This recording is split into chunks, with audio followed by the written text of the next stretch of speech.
Coba deh buka rekeningmu sekarang, lihat angka kecil yang mangkrak di situ. Entah berapa, anggap aja ada 500.000 yang entah kenapa bisa selamat dari serangan tagihan, cicilan, dan gaya hidup random yang kamu pelihara. Kamu lihat angka itu, terus otakmu langsung bisik-bisik. Lumayan nih, boleh nih diputer. Mulia banget niatnya. Tapi 5 menit kemudian, uangnya lenyap. Bukan karena kamu invest, bukan karena kamu mulai usaha, hilang karena kamu check out keranjang oranye yang udah jadi fosil. Hilang buat kopi gula aren yang kamu pesen sambil pakai voucher gratis ongkir. Atau yang paling klasik ya, hilang buat self-reward yang alasannya bahkan kamu sendiri lupa 2 hari kemudian. Sini deh, tatap gue sebentar. Kamu lagi kenapa? Katanya tadi mau muterin uang. Kok yang muter malah kamu? Keliling lobby marketplace yang isinya barang-barang yang 100% nggak kamu butuhkan. Ya sudah, kita bedah yuk. Kita lihat apa yang bikin otak finansialmu kayak HP kentang yang dibeli di konter redup, lengkap sama virusnya. Dan parahnya, virus ini bukan nyasar. Ini ditanam. Sama siapa? Sama sistem. Sama pola pikir lama yang kamu warisi, sama nabung pangkal kaya yang udah expired, sama motivator yang teriak passive income, tapi nggak pernah kasih cara mulai dari recehan. Tujuannya jelas, biar kamu nggak pernah benar-benar main game muterin uang. Biar kamu tetap jadi karyawan teladan, kerja keras, gajian, habis, ulang lagi. Kamu jadi baterai yang casnya banyak, tapi dipakai buat nyalain lampu orang lain. Dan katanya lebay. Santai deh. Coba lihat kamu 10 tahun lagi, kalau 9 jebakan mental ini masih kamu pelihara. Kamu cuma akan jadi versi tua dari dirimu sekarang, lebih gampang capek dan lebih ahli ngeluh. Makanya sebelum 500.000 itu jadi korban healing palsu, kita bongkar satu-satu perangkapnya. Jebakan pertama, nunggu modal gede, sindrom Pangeran Kodak. Ini penyakit klasik, kamu duduk manis nunggu modal ratusan juta baru memulai. Padahal musuhmu bukan kecilnya modal, tapi kebiasaanmu yang cuma nunggu. Perang itu dimulai dari 100.000, bukan dari angka yang cuma nongol di mimpi. Mulailah dengan satu barang, beli satu, jual satu. Latih tanganmu, bukan angan-angannya. Jebakan kedua, sibuk banget.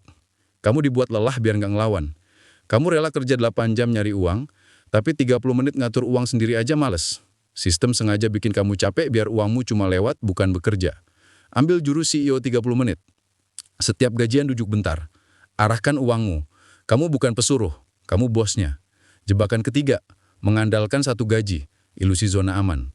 Kamu pikir gaji itu hadiah buat berpesta, padahal itu amunisi perang. Uang receh yang kamu putar itu bukan buat ngantiin gajimu sekarang, tapi buat bikin benteng kalau suatu hari keran utama mampet. Gaji itu modal, bukan izin belanja impulsif. Jebakan keempat, takut rugi. Padahal rugi itu guru paling jujur. Kamu takut rugi 50.000 sekarang, tapi rela kehilangan peluang jutaan di masa depan. Mulai sekarang ganti istilah rugi jadi biaya kursus. Kamu bayar buat belajar data nyata bukan teori. Jebakan keenam, nabung pangkal kaya. Kaya buat bank, bukan buat kamu. Nabung itu nol kecepatan. Uangmu tidur nyenyak, inflasi makan pelan-pelan. Bankmu malah pesta pora pakai uangmu buat muter cepet. Uang itu prajurit, harus turun perang bukan pensiun di rekening. Jebakan ketujuh, alergi kelihatan miskin. Padahal ya belum kaya. Kamu punya bibit uang, tapi kamu malah bakar buat lifestyle. Mau terlihat kaya itu racun. Uang receh itu harusnya dibelikan alat tempur, bukan sepatu baru buat validasi sosial. Jebakan ke-8, harus untung gede, sindrom jackpot. Kamu maunya sekalian kaya mendadak. Padahal muterin uang itu soal kecepatan putar, bukan besarnya. Untung tipis tapi muter cepet jauh lebih sehat daripada nunggu transaksi gede yang jarang-jarang. Jebakan ke-9, mengkonsumsi informasi. Kamu merasa belajar tapi tidak bergerak. Ini jebakan paling licik. Kamu nonton, manggut-manggut, merasa produktif, tapi uang 500.000-mu masih nganggur. Informasi itu racun kalau nggak berubah jadi aksi. Tutup video, lakukan satu langkah kecil sekarang. Semua jebakan itu cuma punya satu tujuan, bikin kamu terus lari di hamster wheel kehidupan. Capek ya, maju nggak. Jadi pilihanmu cuma 2. 1, tutup video, cari video lain, terus mabuk informasi. Uangmu tidur, inflasi pesta. 2, buka dompetmu, ambil 100.000. mulai putaran pertama malam ini. Gagal? Bagus. Itu pelajaran. Rugi? Lebih bagus lagi. Itu biaya sekolah yang ditolak 99% orang. Mending kamu kelihatan gak sempurna karena lagi belajar, daripada kelihatan pinter tapi diam di tempat sampai 10 tahun ke depan. Sekarang, tinggal kamu pilih. Mau tetap jadi penonton, atau mau mulai turun perang? Kita bertemu lagi di video selanjutnya.